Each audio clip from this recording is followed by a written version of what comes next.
Bonjour, je suis Jean Guillaume, chargé de mission économie circulaire au sein de l'APESA.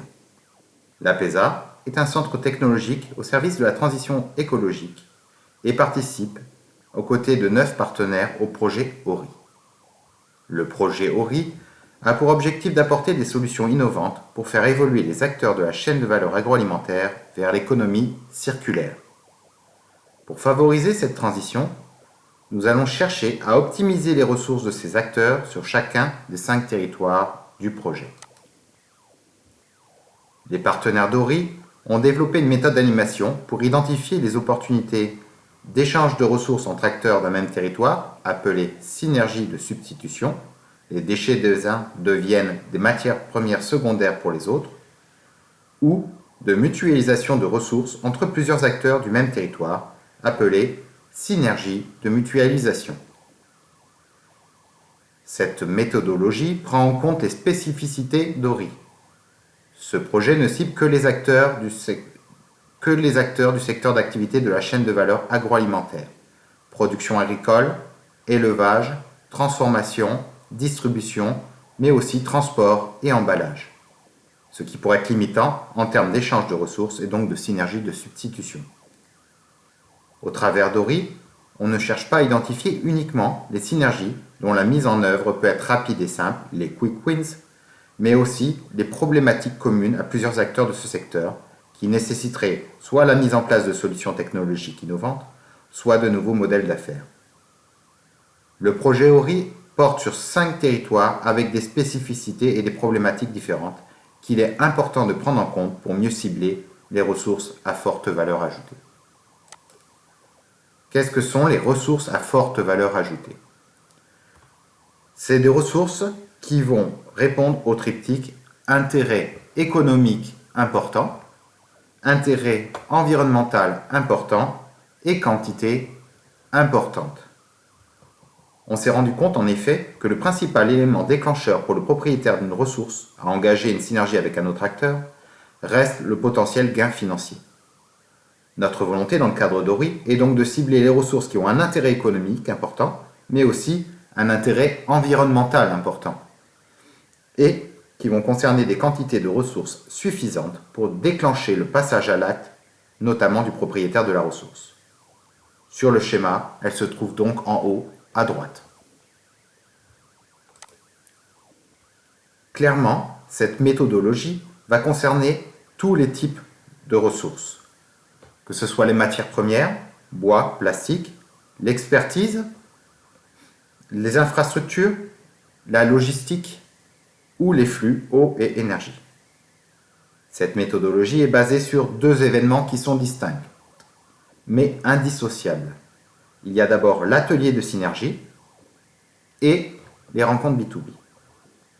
Tout d'abord, l'atelier synergie. Il va réunir entre 25 et 50 participants que l'on va positionner autour de tables de 8 à 10 personnes. À chaque table, on va leur demander de remplir des fiches avec les ressources qu'ils possèdent et qu'ils souhaiteraient céder sur des fiches j'ai et les ressources qu'ils veulent sur les fiches je veux.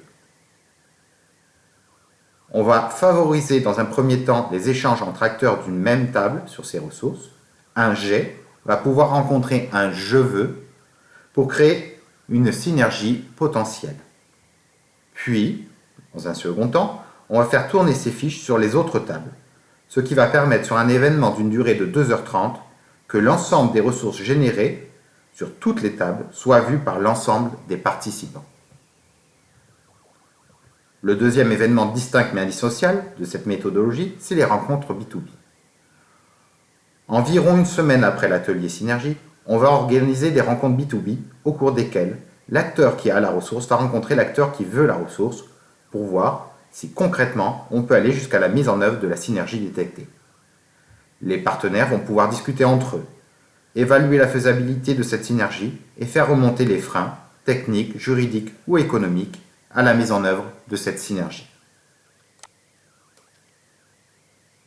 Ces 2 événements, l'atelier synergie et les rencontres B2B, constituent la méthode atelier. Mais cette méthode atelier nécessite des actions en amont et après pour pouvoir passer de ressources identifiées à des synergies détectées jusqu'à la mise en œuvre concrète des synergies. En amont de l'atelier, on a pu s'appuyer sur l'action de caractérisation territoriale menée sur chacun des territoires. Un certain nombre d'acteurs ont été rencontrés par les partenaires d'ORI pour identifier les problématiques spécifiques de leur territoire.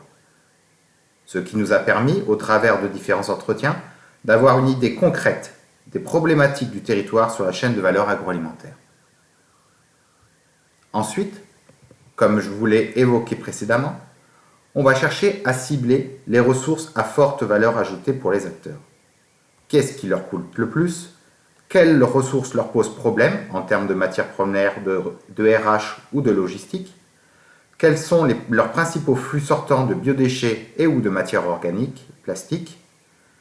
Comment sont-ils traités aujourd'hui et à quel coût?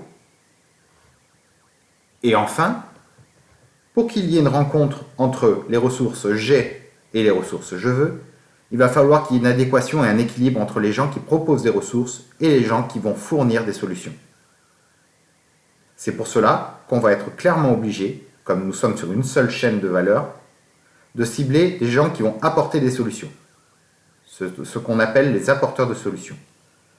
Face à une ressource, ils vont être en capacité de détecter la problématique qui se pose et ils vont proposer une solution.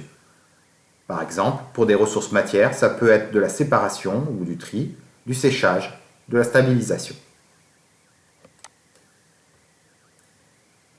En action post-atelier, on a bien conscience qu'après l'atelier détection de synergie, qui en moyenne pour 30 participants génère 250 idées de synergie, on va se retrouver avec une quantité importante d'informations qu'il va falloir rassembler, classer et hiérarchiser pour pouvoir, dans un premier temps, organiser les rencontres B2B et par la suite identifier les problématiques qui pourraient émerger et faire l'objet, dans le cadre du projet ORI, d'un accompagnement plus poussé en termes de solutions technologiques ou de nouveaux modèles d'affaires.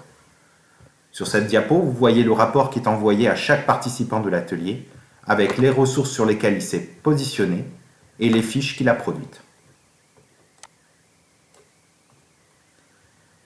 Pour identifier les problématiques qui vont faire l'objet d'un accompagnement dans le cadre du projet ORI, on a utilisé différents critères. Par exemple, sur ce diagramme, vous voyez la viabilité du porteur de projet, le caractère duplicable, l'intérêt environnemental, la viabilité économique ou la pérennité du projet.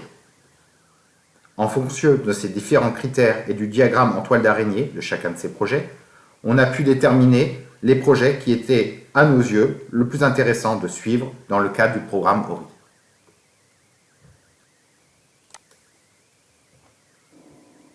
Et donc enfin, ORI a aussi pour vocation de faciliter le transfert de technologies entre les différents partenaires et sur les 5 territoires qui sont frontaliers.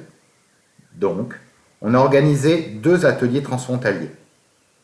L'objectif de cette méthode d'animation était aussi d'identifier les problématiques qui allaient être traitées parce qu'elles sont communes aux acteurs des 2 côtés des Pyrénées lors de ces ateliers transfrontaliers.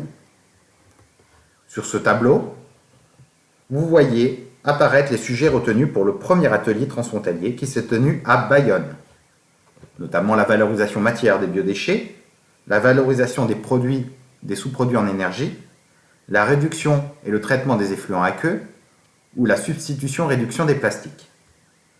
Pour chaque thématique, vous pouvez voir les apporteurs de solutions identifiés avec une couleur associée pour chaque territoire. Sur cette diapo, vous pouvez retrouver l'ensemble des différentes étapes post-atelier reprises de façon synthétique et chronologique. On voit bien que la méthodologie générale qui a été développée dans le cadre du projet ORI nécessite une préparation en amont. La méthode atelier, qui compte 2 événements distincts mais indissociables, que sont l'atelier de synergie et les rencontres B2B, et enfin des actions post-atelier pour bien identifier les innovations stratégiques qui vont faire l'objet d'un accompagnement dans le cadre du projet ORI. Je vous remercie de votre attention.